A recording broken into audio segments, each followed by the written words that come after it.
नमस्कार भाई दोस्तों। मतलब पंगा आए दिन कहीं ना कहीं उलझता ही जा रहा है। भाई अमृतपाल सिंह चुनाव क्यों लड़ना चाहता, लड़ेगा या नहीं लड़ेगा? अगर लड़ेगा तो खंडूर साहब से ही क्यों लड़ेगा? खंडूर साहब का ही नाम क्यों बार बार आ रहा है?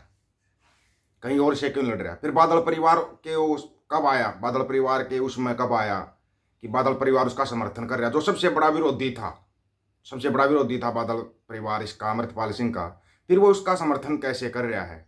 दूसरी एक और जो सबसे बड़ी बात सामने आ रही है कि आरएसएस का लिंक दिखाया जा रहा है अमृतपाल सिंह के साथ। एक सीट का चुनाव है और इतने सारे उलझेड़े हैं, वो किसी की समझ में नहीं आ रहा है। उसके बाद कल अमृतपाल सिंह की माता जी का भी और पिताजी का भी बयान सुना था, तो वो भी बोल रहे हैं कि संगत के कहने से चुनाव लड़ रहे हैं। हालांकि वो जब डिब्रूगढ़ जेल में मिलने गए थे तो उनको पहले तो मिलने ही नहीं दिया गया था, फिर मिलने दिया गया था तो यही 5-10 सेकंड की मुलाकात हो पाई है, अगर आपको ना पता हो तो। उसमें भी उनको क्लियर नहीं हुआ कि अमृतपाल सिंह चुनाव लड़ेगा या नहीं लड़ेगा। तो इतने पैंच एक साथ उलझ जाते ना जब, तो बड़ा मतलब कमाल का वो होता है यार। एक बंदे ने चुनाव लड़ने का क्या बोल दिया? आज से पहले भी जेल के अंदर से चुनाव बहुत लोगों ने लड़ा है, ये नहीं कोई पहला चुनाव लड़ रहा है। चाहे वो सिमरनजीत मान हो या तंदरपाल सिंह हो या और भी बहुत सारे लोगों के उदाहरण हैं आपके सामने जिन्होंने जेल से चुनाव लड़े हैं और जीते हैं। फिर उसके बाद बोलते हैं भाई खंडूर साहब का ही क्यों वो किया जा रहा है, खडूर साहब से ही क्यों लड़ेगा अमृतपाल सिंह चुनाव? हालांकि बोलते हैं एक पंथक सीट है खडूर खडूर साहब जिन्हें रिकॉर्ड बना दिया था सिमरनजीत मान को जिताने में। लेकिन एक चीज का और याद रखना कि बीबी खालड़ा भी चुनाव में खड़ी हुई थी खंडूर साहब से और उनको हरा दिया गया था, उसको भी हरा दिया गया था। पैंच एक दो टाइप का नहीं, पैंच कई टाइप का है। आज सबसे पहले बात इसकी करते हैं कि भाई अमृतपाल सिंह कब आया।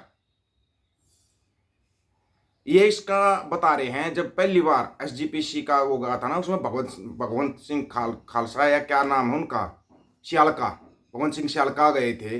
भगवंत सिंह सियालका ने लिंकअप कराया था अमृतपाल सिंह का और इसका बादल परिवार का। उससे पहले इनका कोई लिंकअप नहीं था। भगवंत सिंह सियालका ने जब वहां से मिल के आए थे तो अमृतपाल सिंह का और इनका करवा दिया। उसके बाद समर्थन क्यों कर रहे हैं ये उसका? भाई श्रोमणी अकाली दल है जो बादल, वो समर्थन क्यों कर रहे हैं अमृतपाल सिंह का? वो समर्थन इसलिए कर रहे हैं, पहली बात तो अभी तक क्लियर ये नहीं हुआ है, अमृतपाल सिंह के मुंह से कोई बयान नहीं आया है। बाकी जो इसके वकील साहब थे राजदेव सिंह खालसा, वो पहले आरएसएस के रहे हुए हैं भाई, आरएसएस के कार्यकर्ता रहे हैं, साबका एमपी भी हैं, वो साबका एमपी भी रहे हैं, वो पहले आरएसएस के कार्यकर्ता भी रहे हैं। सवाल कई टाइप के उठा देते हैं लोग, क्योंकि पहले भी जब अमृतपाल सिंह बाहर था तो बादल परिवार ने पूरा विरोध किया था, क्यों नहीं अब ये सरेंडर करता, तब तो उसकी ये बड़ा पंथक आगू बन रहा था, ये बन रहा था, अब ये सरेंडर नहीं कर रहा। सरेंडर कर दिया, गिरफ्तार कर लिया, उनको जेल में डाल दिया गया, वहां पे बोला वो भूख हड़ताल पे बैठा, तो भूख हड़ताल क्यों कर रहा है?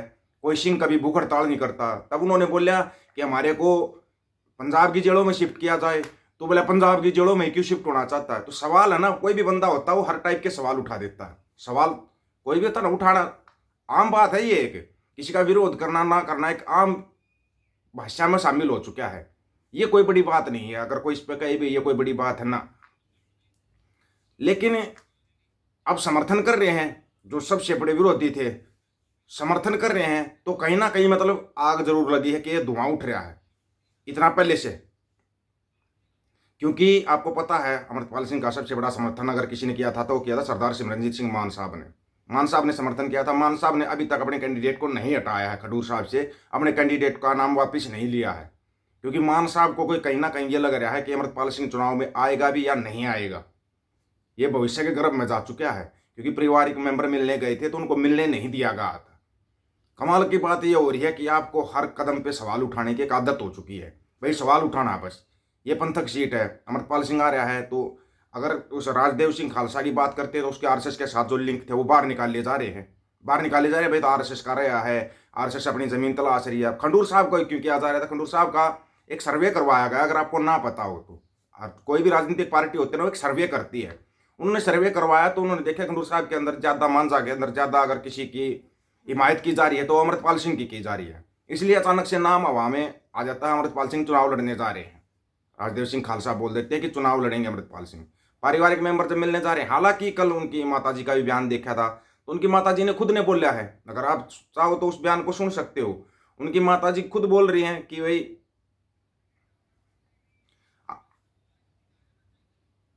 अमृतपाल सिंह जो है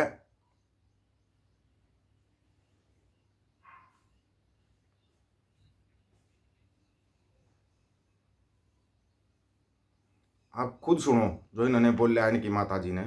ਵਾਹਿਗੁਰੂ ਜੀ ਕਾ ਖਾਲਸਾ ਵਾਹਿਗੁਰੂ ਜੀ ਕੀ ਫਤਿਹ। ਇਹ ਹੀ ਆ ਕਿ ਸੰਗਤਾਂ ਦਾ ਬਹੁਤ ਸਾਡੇ ਤੇ ਉਦੋਂ ਦੀ ਜ਼ੋਰ ਪਾ ਰਹੀ ਸੀ, ਸਾਰੀ ਸੰਗਤ ਹੀ ਬਹੁਤ ਆਣ ਕੇ ਬੇਨਤੀਆਂ ਕਰਦੀ ਸੀ ਕਿ ਭਾਈ ਸਾਹਿਬ ਚੋਣਾ ਚਾਹਣ। ਉਹ ਪਹਿਲੇ ਆਉਣਾ ਨਹੀਂ ਚਾਹੁੰਦੇ, ਹੁਣ ਜ਼ਿਆਦਾ ਸੰਗਤ ਦੇ ਦਬਾਅ ਪਾਉਣ ਨਾਲ ਪਹਿਲੇ ਮੈਂ ਵੀ ਗਈ ਸੀ ਤੇ ਮੈਨੂੰ ਉਹਨਾਂ ਨੇ ਇਨਕਾਰ ਕਰ ਦਿੱਤਾ ਸੀ। ਹੁਣ ਇਹਦੇ ਚਾਚਾ ਜੀ ਤੇ ਡੈਡੀ ਗਏ ਸੀ ਤੇ ਸੰਗਤ ਨੇ ਮਤਲਬ ਸੁਨੇਹਾ ਭੇਜਿਆ ਸੀ ਤੇ ਹੁਣ ਉਹ ਭਾਈ ਸਾਹਿਬ ਨੇ ਸੰਗਤ ਦਾ ਜਿਹੜਾ ਹੁਕਮ ਉਹ ਸਿਰ ਮੱਥੇ ਪ੍ਰਵਾਨ ਕੀਤਾ। ਉਹਨੇ ਕਿਹਾ ਜੋ ਵੀ ਸੰਗਤ ਮੈਨੂੰ ਹੁਕਮ ਲਾਊਗੀ ਤੇ ਮੈਂ ਉਹਨਾਂ ਦਾ ਹੁਕਮ ਮੰਨਦਾ ਹੋਇਆ ਜਿਹੜਾ ਖਡੂਰ ਸਾਹਿਬ ਤੋਂ ਆਜ਼ਾਦ ਚੋਣ ਲੜੂਗਾ। ये कल के उनके माता जी का बयान बहुत ज़्यादा वायरल हो रहा है। हालांकि जो उनके चाचा जी और पिताजी मिलने गए थे उनको इतना मिलने नहीं दिया गया, ये बात भी एक सच्चाई है। सच्चाई ये बात भी कहीं आप सोच रहे हो ना, हवा में आपको पता है ना कोई भी बात नहीं करते, लेकिन जो राजनीतिक पार्टियों ने सर्वे करवा रखा है, अब यहाँ पे जो शिरोमणि अकाली दल बादल है, जो शिरोमणि अकाली दल बादल है, वो पहले से ही सर्वे करवा के बैठा हुआ है कि भाई कहाँ से बात बन सकती, कहाँ से बात नहीं बनती। उन्होंने देख लिया जो मन जागा क्षेत्र है उसमें अगर अमृतपाल की ज़्यादा हो तो वहाँ पे हम अपना कैंडिडेट खड़ा नहीं कर देते।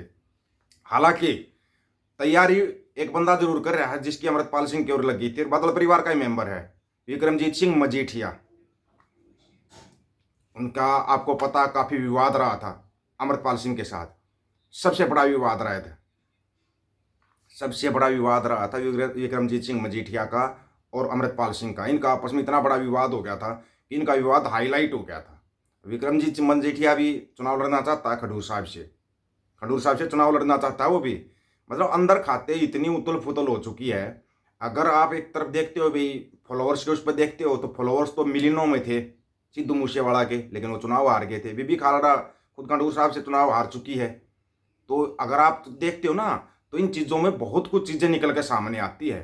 और आजकल तो माहौल वैसे ही अलग टाइप का हो रखा है, लोग कहते कुछ है और करते कुछ है। ये जो आपके दिमाग के साथ छेड़खानी की जा रही ना, थोड़ा इस छेड़खानी से बचना। आपको बता रहे हैं मोटा मोटा बचना। जब तक खुद अमृतपाल सिंह का कोई वीडियो ऑडियो सामने नहीं आ जाता ना, तब तक इस चीज़ से चाहो उतना बचना। क्योंकि अगर राजदीप सिंह खालसा के इन्होंने आरएसएस के साथ लिंक निकाल दिए हैं तो कोई और समर्थन में आएगा उसके भी लिंक। बादल परिवार का तो सबको पता है भाई, ये बीजेपी का चाहता रहा, अब की बार नहीं हो पाया इनका अलायंस, लेकिन कहीं ना कहीं से कर लेंगे, ये लोग कर लेंगे, कोई बड़ी चीज़ नहीं है। यहाँ पर सब सोचने की बारी आप लोगों की है, आप लोगों को सोचना पड़ेगा ये लोग किस तरह की ज़मीन को वो करना चाह रहे हैं, आपको उसको कैसे बचना है, वो बचने का तरीका अपना पहले खोज कर रखना। अभी तक तब तक कन्फर्म मत मानना इस चीज़ को जब तक खुद कोई वीडियो या ऑडियो वायरल नहीं हो जाता है। हालांकि न्यूज़ में आ चुका है, हर एक जगह आ चुका है, उनकी माताजी भी बोल रही है कि उन्होंने परवान सर माथे किया है, लेकिन जब तक ऑडियो और वीडियो नहीं आ जाता ये फैसला भविष्य के गर्भ में है। लेकिन जो खेल यहाँ पे चल रहा है, अगर अमृतपाल सिंह आता भी है तो राजदीप सिंह खालसा है, उनकी बदौलत राजनीति में आएगा। वो आरएसएस का बंदा है, वो आरएसएस का बंदा रहा है, वो तो पंथक लोगों की वजह से मेंबर ऑफ पार्लियामेंट बन गया था, कैसे भी हाथ पैर जोड़ के ये सब चलता रहता, राजनीति है उसका एक अंग है।